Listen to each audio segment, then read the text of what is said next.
kita gara-gara suami selingkuh kita bermasalah seperti itu. Apakah di saat kita bermasalah seperti itu, gara-gara kita mempertahankan suami tidak selingkuh, kita sudah melakukan seperti itu, kita sudah stres macam-macam, suaminya berhenti tidak selingkuhnya? Jawabannya pasti tidak. Dia tetap memeluk istri yang dia cintai yang baru. Kita tetap ditinggalkan.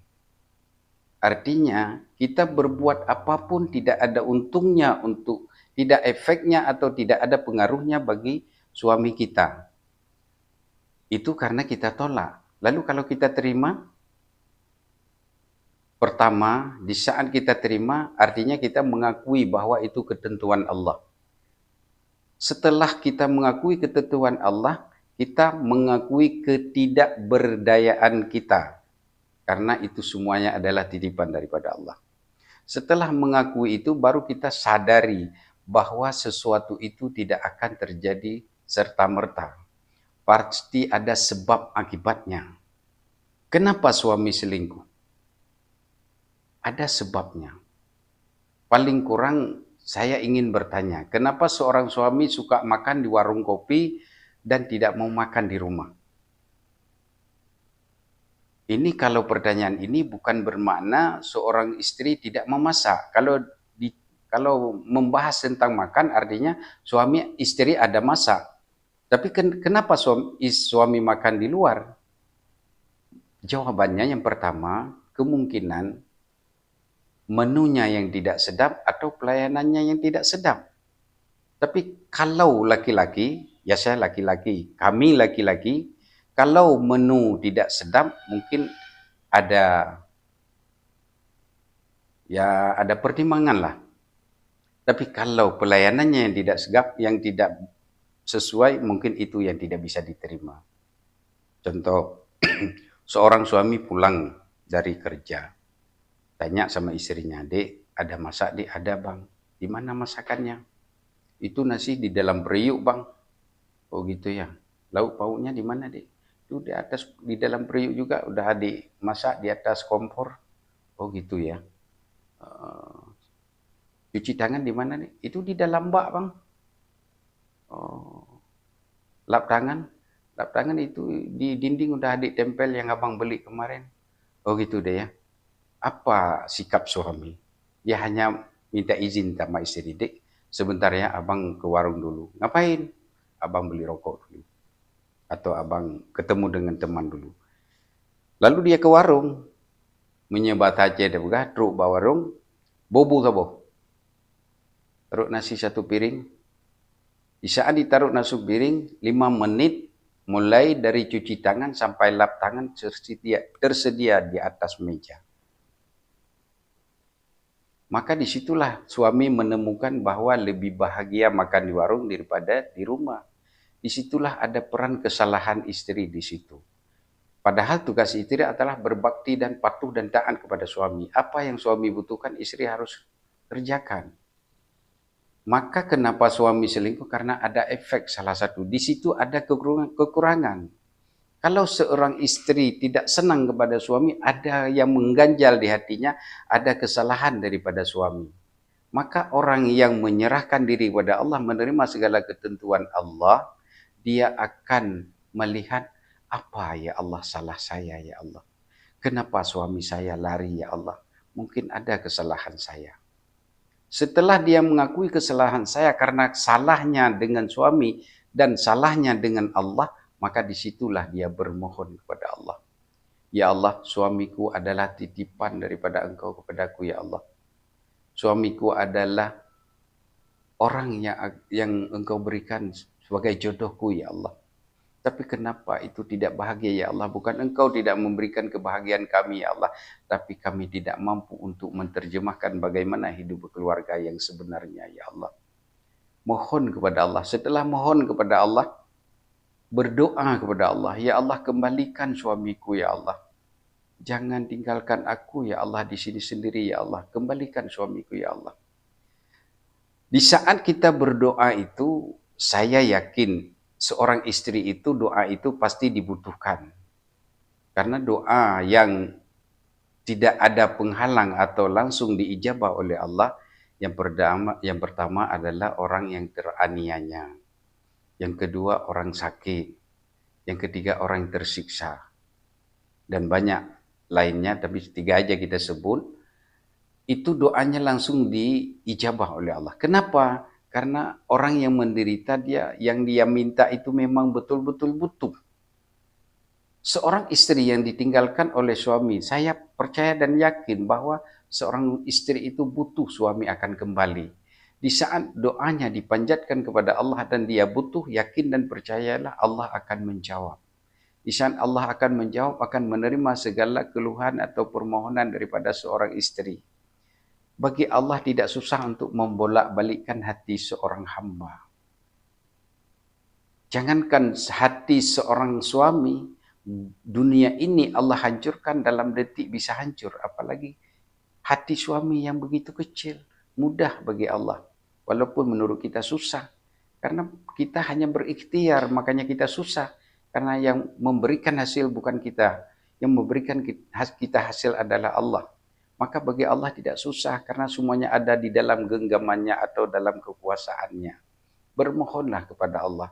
Di saat doa diijabah suami dalam detik itu Allah balikkan hatinya. Di saat hatinya dibalikkan oleh Allah, dia langsung meninggalkan perempuan tersebut. Di saat ditinggalkan dia akan kembali kepada istrinya. Bagi seorang istri, bila terjadi seperti itu suami kembali, maka sambutlah dia dengan santun, dengan lemah lembut. Jangan pernah ada kalimat yang kasar. Imbangi bagaimana seorang istri yang baru atau selingkuh yang baru membujuk hati suami kita sehingga suami kita patuh dan taat atau mengikuti keinginan daripada perempuan tersebut. Buatlah kelembutan atau penyambutan itu yang lebih berat, lebih besar daripada apa yang dilakukan oleh perempuan tersebut. Artinya, bila suami itu kembali, ajaklah dia dengan penuh kelembutan santun. Kita mengalah bukan artinya kita kalah. Kalau bahasa dalam taktik perang itu, mengalah itu dapat mengatur 1000 siasat. Mengalah itu untuk menang bukan untuk salah. Ada ulama mengatakan, rendahlah dirimu serendah-rendahnya sehingga orang tidak mampu lagi untuk merendahkan kamu. Bahasa balik atau bahasa selanjutnya, bila tidak ada celah lagi untuk direndahkan, artinya kita akan dinaikkan. Maka kita merendahkan diri pada suami bukan kita salah, bukan kita hina, tapi supaya meluluhkan hati suami. Di saat meluluhkan hati suami, maka yakinlah suami akan menyesal dan akan minta maaf kepada kita. Di saat suami meminta maaf kepada kita, disitulah bahwa kita akan dinaikkan harga dan martabat oleh seorang suami. Dan bila itu terjadi, maka yakinlah bahwa yang kita butuhkan Allah akan mengembalikan kepada kita. Untuk itu, ini yang saya sampaikan bukan untuk perempuan saja. Untuk laki-laki juga sama. Bila terjadi persoalan pada istri, janganlah menolak apa yang terjadi, terima. Karena bila kita terima akan Allah berikan solusinya. Seorang suami bila terjadi persoalan dengan istri itu, jangan serta-merta menyalahkan istrinya saja. Karena tanggung jawab kita adalah memberikan nafkah zahir, nafkah batin. Kalau nafkah zahir mungkin bisa kita berikan sesuai dengan kemampuan kita. Dan seorang istri tidak boleh menentukan kalau kawin dengan saya, setiap bulan harus ada penghasilan 4 juta atau 5 juta. Itu tidak boleh. Kenapa tidak boleh? Kami laki-laki ini tidak diberikan oleh Allah hari ini berapa uang yang Allah kasihkan kepada kami atau penghasilan berapa. Karena itu rahasia sirullah, maka Allah tidak memberikan. Kapan kita tahu hasilnya? Bila sore hari atau di saat uang atau penghasilannya itu kita pegang, disitulah kita tahu, oh begitu segini hasilnya. Di saat dapat seperti itu, itulah yang harus dibawa pulang kepada istri. Dan istri wajib menerima, tidak boleh Anda boleh memprotes, tidak boleh ngomel dan macam-macam. Karena itulah ketentuan Allah untuk harus diterima. Itu ketentuan Allah yang wajib dan harus kita terima dan harus kita percaya bahwa Allah itu maha adil. Dari mana Allah maha adil? Karena itu sedikit diberikan. Menurut kita sedikit. Menurut Allah banyak. Kenapa banyak? Yakin dan percayalah bahwa setiap penghasilannya besar, Allah membuat pengeluarnya pun lebih besar. Kalau penghasilannya kecil, Allah memperkecil bahkan mempersempit pengeluarannya. Kalau orang yang tidak ada uang, makanya cukup dengan ikan nasinya saja udah cukup. Gulainya, sayurnya kadang-kadang nggak ada, cukup dengan air putih. Tapi kenyangnya kan sama. Orang kaya makan daging, orang miskin makan ikan asin, kenyangnya kan sama. Disitulah keadilan Allah. Walaupun porsinya berbeda, menunya berbeda, tapi kalau udah sampai ke dalam perut itu, kenyangnya juga sama. Kalau nggak percaya, nggak ada bedanya, besok paginya coba di saat ke WC itu, lihat apa ada beda, ada kita korek-korek lagi, kan nggak ada. Karena memang sama dan kita nggak perlu proses lagi. Enak makanan kan cuma di kerongkongan saja, lepas itu kan nggak ada lagi. Maka oleh karenanya, nikmatilah apapun yang Allah titipkan, di situ ada satu rahasia yang kita dapati untuk terwujudnya keluarga sakinah mawaddah. Yang kedua, setiap persoalan yang terjadi, jangan salahkan orang lain, tapi salahkan diri sendiri dulu. Sering-seringlah kita menyesal atau menyalahkan diri sendiri. Karena kalau menyalahkan orang lain, tidak ada terjadi adanya solusi untuk dapat kita selesaikan. Baru dapat kita selesai, akui kesalahan kita dulu. Kalau kepingin selesai masalah dalam keluarga, jangan saling mempertahankan kebenarannya. Karena belum tentu yang kita pertahankan itu benar. Dan belum tentu yang kita tuduhkan itu salah, Tapi akuilah kesalahan. Di saat kita mengakui kesalahan, disitulah muncul kebenarannya. Contoh misalnya, ada suami kasar. Istri mengakui juga kesalahannya. Bang, bukan abang aja yang salah. Adik juga salah. Kemarin adik kasar sama abang. Hari ini mungkin Allah membalas abang. Allah akan imbang kasar abang terhadap adik. Maka maafkan adik atas kesalahan. Yakin dan percayalah, bila seorang istri meminta maaf kepada suami, suami akan luluh hati, bahkan balik minta maaf. Abang juga begitu, Dek. Maka hidup ini kita saling memaafkan. Di saat kita memaafkan kedua-duanya, disitulah rahmat Allah diturunkan dan diikat oleh Allah kasih sayang antara suami dan istri. Itulah hikmah daripada memaafkan antara kesalahan yang pernah terjadi pada diri kita. Pendengar media sosial yang dirahmati Allah, maka untuk mewujudkan keluarga sakinah mawaddah warahmah, bukan karena banyak uang, bukan karena banyak nasihat, bukan karena selalu kita terima apa yang dia berikan tapi tidak berusaha, bukan itu. Tapi akui setiap pemberian Allah dan akui setiap kesalahan kita dan akui setiap kebenaran orang lain. Itu baru terwujud keluarga sakinah mawaddah. Karena inti senang, inti bahagia itu sebagaimana saya sampaikan tadi, bahagia itu hanya dapat kita rasakan bila hatinya tenang. Walau tidak ada apa-apa, tetap kita akan merasakan bahagia. Kalau nggak percaya, maka lihatlah contoh daripada seorang pengemis bersama istrinya yang berjalan di terik matahari, yang dia mencari nafkah melalui orang lain, tapi hidupnya bahagia, padahal makanannya ikan asin, tidurnya di gebuk derita. Arti gebuk derita, di situ dia kalau tidur angin berhembus, dan kalau hujan, air hujan akan masuk ke dalam rumah karena atapnya bocor. Tapi dia bisa bahagia. Kenapa? Dia menerima segala keputusan Allah dan ketentuan Allah. Dan dia akan menikmati kehidupan yang Allah berikan. Di saat angin berhembus, dia apa katanya? Orang lain enak-enak tidur di dalam AC, saya dihembuskan oleh angin. Bukan itu yang dia ucapkan.